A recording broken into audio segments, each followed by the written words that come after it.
As the author points out here, combustion in some form or the other has driven our power consumption, energy consumption since the Industrial Revolution and way before. In fact, the chapter refers to Evelyn, I think Lily Evelyn or John Evelyn from 1661, who pointed out the polluting effects of combustion. So let me quickly touch on the buzzwords that we will use quickly, and they are battery technologies. We will mention the other ones also as well as we go along. So renewable hydrogen battery technology is basically where hydrogen is produced in a non-emitting fashion and is stored and supplied to be made available at local scales like industries, commercial buildings and residences, pipelined or produced locally through electrolysis. So it's referred to as battery technology. To drive basically 24/7 clean load following renewable power generation, you need to be able to summon up dispatchability, as I said, or cranking up the power when demand goes up, like during a hot day or during a very cold day, and so on. Pumped hydro storage this is another battery technology where when there is excess power, like let's say solar and wind are cranking up because you cannot really control them, they just come and go as they wish. So if there is ability to curtail production, then you are losing it. So you could be using it to manufacture hydrogen in a renewable way, or you could be pumping water up elevation, let's say here.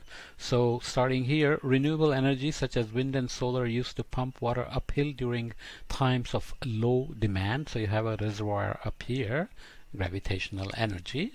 Water runs through the so second is when demand increases or wind and solar production drops, water runs down the hill from the upper reservoir and can run turbines, for example. And water runs through the turbine creating electricity, and more stable, less variable supply results from adding electricity from turbines to the original renewable power. So here is the bottom of the reservoir, so pumping up and using it when we need. For both of the pathways of energy transformation and transportation merging with energy production, the goal is to establish a 100% renewable electricity sector. So eliminate greenhouse gases as well as what we called pollutants. What was the word? Criteria pollutants, right? 100% renewable transportation sector, zero emission of greenhouse gases to mitigate climate change, zero emission of criteria pollutants is right here. To mitigate air quality degradation, we have seen before the health costs, disparities, social justice issues and so on associated with criteria pollutants, like putting energy plants in poor neighborhoods, waste treatment plants in poor neighborhoods and so on. And energy sourced locally to mitigate dependencies on other countries for energy and to be able to disconnect using microgrids and nanogrids from the main central grid so that the energy reliability and 24/7 can be improved as well. Okay, so let me continue. Oops, this then, I don't know why I disconnected. Nonetheless, coming back, the introduction of the chapter then gets into why combustion wasn't even noticed from the Industrial Revolution, even though papers were written by people like Svante Arrhenius, Guy Callender, and I think Eunice Foote, and so on, arguing about the impact of fossil fuel burning, especially coal, on global warming and so on. So in the 1940s, when LA began to hit headlines with unbreathable air quality, people running around in masks, as we saw in one of the previous chapters. And in the 1950s, the famous London fog became the London smog, the killer fog that blanketed London in 1950s, began to raise alarm bells, and we know that California began to act on it and got a waiver from the central government to mandate its own air quality and so on. So the following four principal forces are driving the paradigm shifts that we will talk about: degraded urban air quality, finite petroleum resources. So after the 1970s oil crisis, countries like the US began to think about energy independence, energy security, and so on.